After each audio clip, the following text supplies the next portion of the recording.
आज पहला दिन है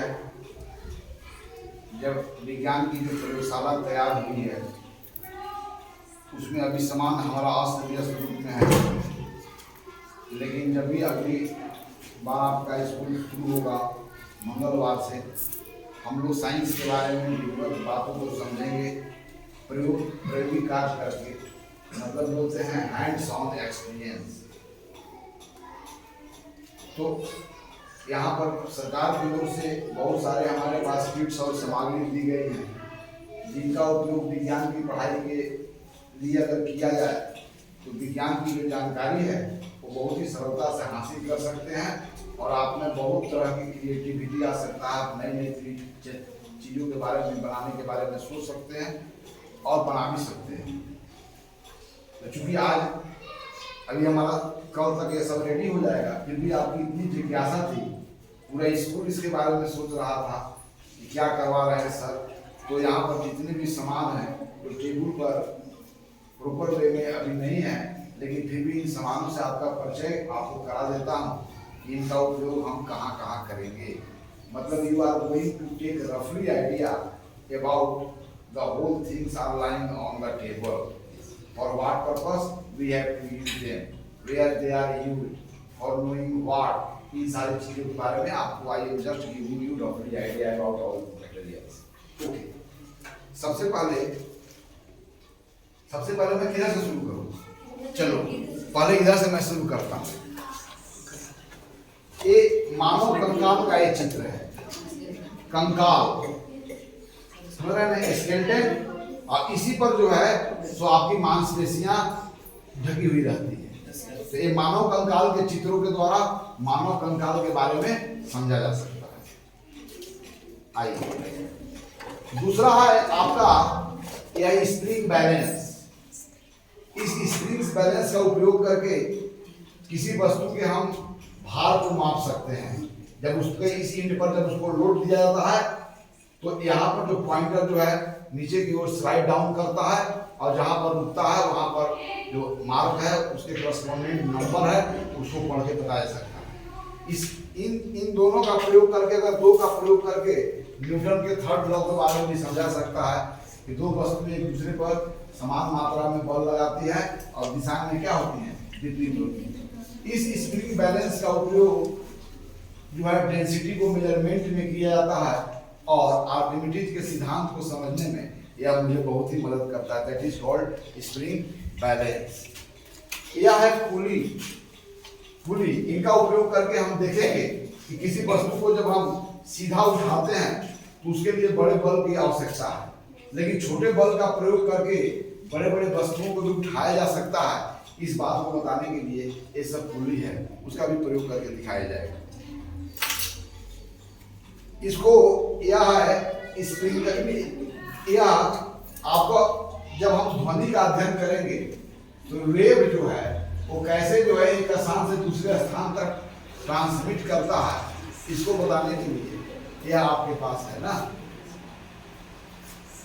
इससे आपको वेव जो है, जैसे आप एक इंड पॉइंट पर लेंगे तो इसकी जरा वेव की नेचर को मतलब बताया जाता है। लॉन्गिट्यूडनल है, ये ट्रांसवर्सल वेव है, इन सारी बात जानकारी दी जाएगी इसके द्वारा। यह आपका स्टैंड है जिसमें टेस्ट ट्यूब को फीड करके रख देते हैं, क्योंकि स्थिर बने रहने के लिए आप इसमें टेस्ट ट्यूब को फीड करके आप कोई भी जो है सॉल्यूशन का एसिड बेसिक या जितना भी जांच करना हो इसके द्वारा किया जाता है। यह आपका मैग्नीफाइंग ग्लास है, जिसको मैग्नीफाइंग ग्लास अर्थात इसका यूज करके छोटे चीजों को या बड़ा आकार बना देता है, जिससे बहुत कुछ को जाना जा सकता है ना। This is called magnifying glass. इसका यूज हम लोग बहुत से उद्देश्यों में करते हैं। देखिए ये जो है इसके यह क्या है, यह आपका जो इसका यूज हम कहाँ करेंगे, तो इसका यूज करेंगे कि जब इसके अंदर में वाटर को रख करके और इसके अंदर में इलेक्ट्रिक करंट गुजारेंगे तो दोनों टर्मिनल पर ऑक्सीजन और हाइड्रोजन को प्राप्त करके यह दिखाएंगे कि हाइड्रोजन जो है जल जो है हाइड्रोजन और ऑक्सीजन दो अलग अलग गैसों से मिलकर के बना है ना। तो इसको दिखाने के लिए इसका यूज करते हैं। यह जो है आपका या करंट को जांच करते, इसको बोलते हैं अमीटर। क्या बोलते हैं हम लोग? अमीटर। तो इसका यूज हम दो तरह से कर सकते हैं, वोल्ट को भी नापने के लिए कर सकते हैं और इलेक्ट्रिक करंट को भी नापने के लिए कर सकते हैं। वोल्ट को जब नापना होगा तो इसको कैसे कंबाइन करना होगा इलेक्ट्रिक सर्किट में, और जब इलेक्ट्रिक करंट को नापना होगा तो अलग तरह से करना होगा। तो यह दोनों चीज सेम ही है ना, ठीक है। यह आपका जो है यह अलग अलग प्रकार के रेजिस्टेंस है ना।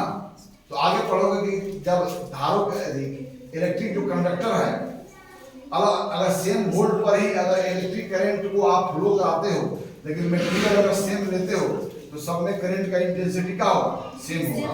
वह इस बात पर निर्भर करता है कि उसका कंडक्टर का रेजिस्टेंस क्या है। तो रेजिस्टेंस को लगाने से, सेम वोल्ट पर रेजिस्टेंस को बढ़ा देने से करंट प्रभावित होता है। इस बात को जांच करने के लिए एक डिफरेंट मेजर का आपको रेजिस्टेंस है ना। चलिए, ये आपका ये सभी जो है ये वॉल्यूम को मेजर कर सकते हैं। इसमें अगर पानी भरेंगे तो कितना ml है कितना नहीं है, इसको वॉल्यूमेट्रिक मेजरिंग सिलेंडर बोलते हैं, जहां पर पानी के आयतन को नापा जाता है ना। वॉल्यूमेट्रिक मेजरिंग सिलेंडर, तो सब डिफरेंट साइज का। यहाँ पर इसका ऐसा यूज किया गया है कि जिसमें जो है इसमें किसी भी केमिकल रिएक्शन कराते हैं और कोई गैस अगर फॉर्मेशन हो रहा है तो कौन सा गैस फॉर्मेशन हो रहा है, इस बात को जांच करने के लिए आप इसकी पतली नली यहाँ पर दी गई है, या इसका प्रयोग बहुत सारे अर्थों में किया जाएगा। चलिए, यह सब तो डिफरेंट प्रकार के लेंस है। यह स्लैब है, यह आपका जो है सो कनकेव लेंस है, कन्वेक्स लेंस है, बहुत सारे लेंस है। यानी कि जब लेंस से हम जब प्रकाश को गुजारते हैं तो लाइट के साथ ये कैसा इंटरेक्ट करता है, इमेज का फॉर्मेशन कैसा कैसा होता है, इत्यादि की जानकारी इनके द्वारा दी जाएगी। यह आपका स्टैंड है, इस स्टैंड में किसी भी लेंस को या मिरर को फिक्स करके लाइट संबंधी प्रयोग को आप करते हैं, जैसे यहाँ पर ऑलरेडी फिक्स्ड है। ओके, यह आपका जो है मैग्नेटिक कंपास है। यह मैग्नेटिक कंपास का यूज हम बहुत तरह के रूपों में करते हैं, है ना। इलेक्ट्रिक करंट की जांच करने में करते हैं, या मैग्नेट के साथ यह कैसे इंटरेक्ट करता है यह करते हैं। मैग्नेटिक लाइन ऑफ फोर्सेस को पता करने के लिए इसका यूज करते हैं, मतलब it is used in many purpose, but it is called magnetic needle. आरंभ में इस नीडल का प्रयोग हम दिशाओं को ज्ञान प्राप्त करने के लिए करते थे, यानी कि मैग्नेटिक नीडल को जब भी आप अर्थ ग्रेविटेशनल फील्ड में रखेंगे, इसके दोनों जो पॉइंटर है सदा नॉर्थ और साउथ डायरेक्शन में ही फिक्स होते हैं, जिसमें यह जो है नॉर्थ पोल को बताता है या किसको बताता है, साउथ पोल। या बहुत सारी चीजों को जांच करने के लिए इसका यूज किया जाता है।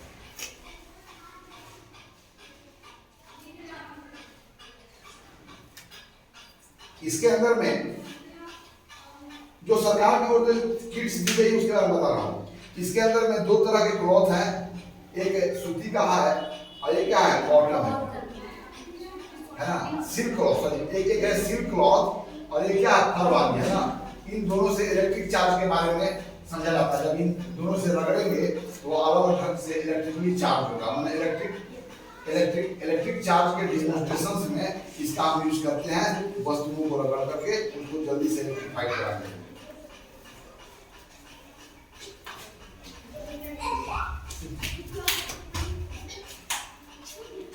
चलिए, एक भाई यह आपका टाइम स्टॉप वॉच है, लेकिन यह stop watch is not functioning now, इसकी बैटरी नहीं मिल रहा, सरकार के द्वारा जो दी गई थी, जिसमें सब को मैं बोला हूँ दूसरा स्टॉप वॉच में पहले। स्टॉप वॉच का मतलब होता है कि किसी कार्य में कितना समय व्यतीत हुआ, उस इलेप्स टाइम को इससे मेजर किया जाता है ना। जब इसको दबाएंगे तो स्टार्ट हो जाएगा, जब इसको दबाएंगे तो बंद हो जाएगा। इसकी यूज बहुत ही जबरदस्त है। यह आपको अनेक रंगों में है ना। इस बात को बताने के लिए जब सभी चीज को एक साथ में घुराया जाएगा तो आपके आंख पर श्वेत रंग के प्रकाश होगा ना, बनेगा। लाइट चैप्टर में इस बात को समझें। यह जो प्रोटेक्टर है जहां पर 0 डिग्री से 360 डिग्री के बीच किसी भी कोण को इससे नापा जा सकता है। यह सन डायल है। सन डायल के मतलब पुराने जमानों में समय की गणना कैसे होती थी, तो समय की गणना इस प्रकार के यंत्रों का प्रयोग करके होता था, इसको सन डायल करते हैं। यह सन डायल यहाँ पर बनने वाली जो छाया है वह छाया मूव करता है सर्कुलर पाथ पर, और किसी समय छाया का जो स्थिति क्या होगा वो पाठ्यांक के सामने जो खड़ा होगा उसके आधार पर समय की गणना की जाती है। ये सन डायल है। ये स्प्लिट लैंप है, अर्थात यहाँ पर भी कोई भी हीट संबंधी कार्य करना होगा या ऊष्मा की जरूरत होगी तो इस स्प्लिट लैंप का प्रयोग करते हैं। और स्प्लिट लैंप का ही प्रयोग करते हैं क्योंकि स्प्लिट का कंबंशन करीब करीब पूर्णतः होता है, उसमें जो है सो इम्प्यूरिटीज वह नहीं छोड़ता है, वह पूर्णतः दहन हो जाता है, इस कारण स्प्लिट लैंप का प्रयोग करते हैं। यह देखो स्लैब है,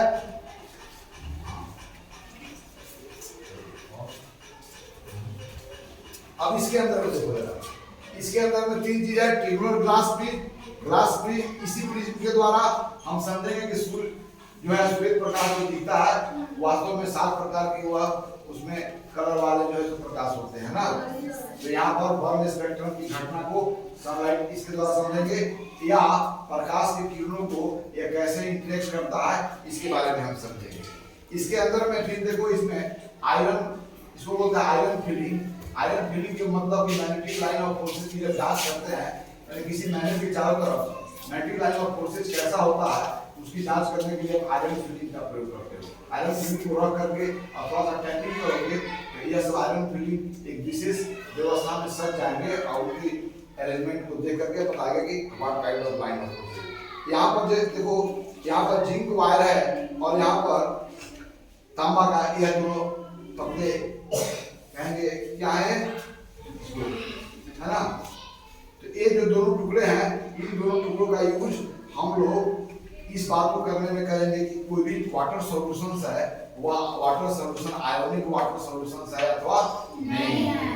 अर्थात यहाँ पर कोई भी सॉल्यूशंस आयोनिक होगा तो इसके दोनों टर्मिनल का यूज करेंगे और दोनों टर्मिनल को हम वोल्ट मीटर से जो जोड़ेंगे गैल्वेनोमीटर से, तो वहाँ पर डिफ्लेक्शन बताएगा कि यह जो है आयोनिक सॉल्यूशंस है या नहीं है। इसके बारे में बहुत सारी बातें हैं।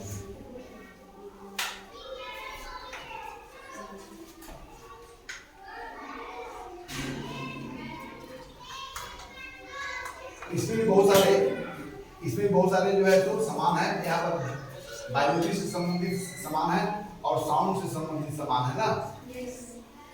इनमें बेल जार वगैरह है, बेल जार बोलते हैं साउंड से, यानी कि साउंड के प्रोपगेशन में एक मटेरियल मीडियम की होना आवश्यकता है। जब भी उसमें मटेरियल मीडियम से संपर्क खत्म हो जाएगा साउंड आपके कानों तक पहुंच नहीं पाएगा। चलो इसको बोलते हैं टर्निंग फॉर्क। इसके द्वारा समझेंगे कि any vibrating object produce sound, कोई भी जो है तो समयान वस्तु तरंग उत्पन्न करती है। जब इसको मारते हैं एक बार तो तरंग उत्पन्न होता है और तुम्हारे कानों में देखो क्या बोल रहा है, सब लोग देख लो, टर्निंग फॉर्क कहते हैं। अलग अलग फ्रीक्वेंसी का तुम भी देख लो, जिसका बोलते हैं हम लोग टर्निंग फॉर्क। यह त्रिपाद स्टैंड है जिस पर रख करके हम लोग स्प्लिट लैंप को जलाएंगे ना, 3 पैरों पर खड़ा। और त्रिपादी क्यों, इसकी बात अलग होगी। चलिए हाँ, अब इधर आ जाओ। यह तुम्हारा पेरिस्कोप है, ये लाइट का समझोगे पेरिस्कोप। क्या नाम है इसका? पेरिस्कोप। यानी कि यहाँ पर दुश्मन जो है जो हम गड्ढा में लुकाए हुए हैं, जो भी अपना सर को ऊपर करेंगे हमको गोली मार सकता है। इसलिए हम गड्ढा में लुका करके और बाहर के चीजों को आप यहाँ से देख सकते हैं ना। यानी कि प्रकाश के किरणों के पथों को मोड़ करके और डिजाइन डायरेक्शंस में आप देख सकते हैं। इसका नाम है पेरिस्कोप। इसका हम लोग लाइट के बारे में चर्चा करेंगे। यहाँ पर देखिए, यहाँ पर 3 जो है रेक्टेंगुलर शेप का जो है ये मिरर है। इसमें तीनों में 2 का प्रयोग करके एक ही वस्तु का जब 2 रिफ्लेक्टिंग सरफेस हो तो कितने इमेज बनेंगे, जब 3 रिफ्लेक्टिंग सरफेस हो तो इमेज बनेंगे। इन सारी बातों की जानकारी राइट चैप्टर में दी है। यह है सिंपल माइक्रोस्कोप का मतलब कि वैसे जीव जिसको नग्न आंखों के द्वारा देखा नहीं जा सकता है, उन वैसे जीवों को हम इस यंत्र की सहायता से देखते हैं, जिसका नाम है सिंपल माइक्रोस्कोप में ये कौन सा माइक्रोस्कोप है, कैसे कार्य करता है, इसके बारे में डिटेल्स आपको जानकारी तब देंगे जब इसका हम यूज कर रहे होंगे, क्योंकि आपका फर्स्ट डे है। यहाँ पर देखो, यहाँ पर जो है छोटे जीवों को जब जांच करने के लिए कवर स्लिप बनाते हैं तो कवर स्लिप है, यानी स्लाइड कैसे तैयार करते हैं। ये स्लाइड को कैसे तैयार करके तब हम कैसे देख पाते हैं, उसके लिए ये बना हुआ है। इसके डिफरेंट लेंस है जिसका यूज करके आप देखते हो। And this is also periscope, लेकिन ये टूट गया है ना, यहाँ पर दोनों में जो लगा हुआ है वो गंदा हो गया शीशा ना, क्लीन करने की आवश्यकता हो। यह पेरिस्कोप है। देखो कोई सुना माल, यह जो है या जिसको जनरेटर बोलते हैं, इलेक्ट्रिक जनरेटर, अल्टरनेटर है। तो यहाँ पर हम आपको यह बताएंगे कि जब किसी कॉइल को चुंबकीय क्षेत्र में जब घुमाया जाता है तो उस कॉइल में इलेक्ट्रिक करंट इंड्यूस होता है ना। तो मैग्नेट चैप्टर जानो कि मैग्नेट और इलेक्ट्रिसिटी में कितना क्लोज रिलेशन है, और जहाँ पर मैग्नेट है वहाँ पर इलेक्ट्रिक है, यानी मैग्नेटिक फील्ड में जब इस कॉइल को हम चारों तरफ क्या करते हैं, घुमाते हैं। अब यहाँ पर अब मैग्नेटिक फील्ड में कॉइल को घुमाओ या कॉइल के चारों तरफ मैग्नेट को घुमाओ, तो यहाँ पर मैग्नेटिक फ्लक्स में चेंजिंग कारण इसमें इलेक्ट्रिक करंट इंड्यूस होता है। सारे हम डिटेल जानकारी देंगे कब, जब हम इसको पढ़ाएंगे।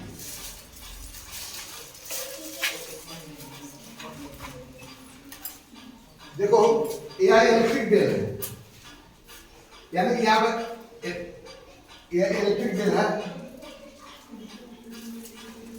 तो बहुत दिन का गाय बात नहीं, वहाँ गाय हो जब मैंने क्या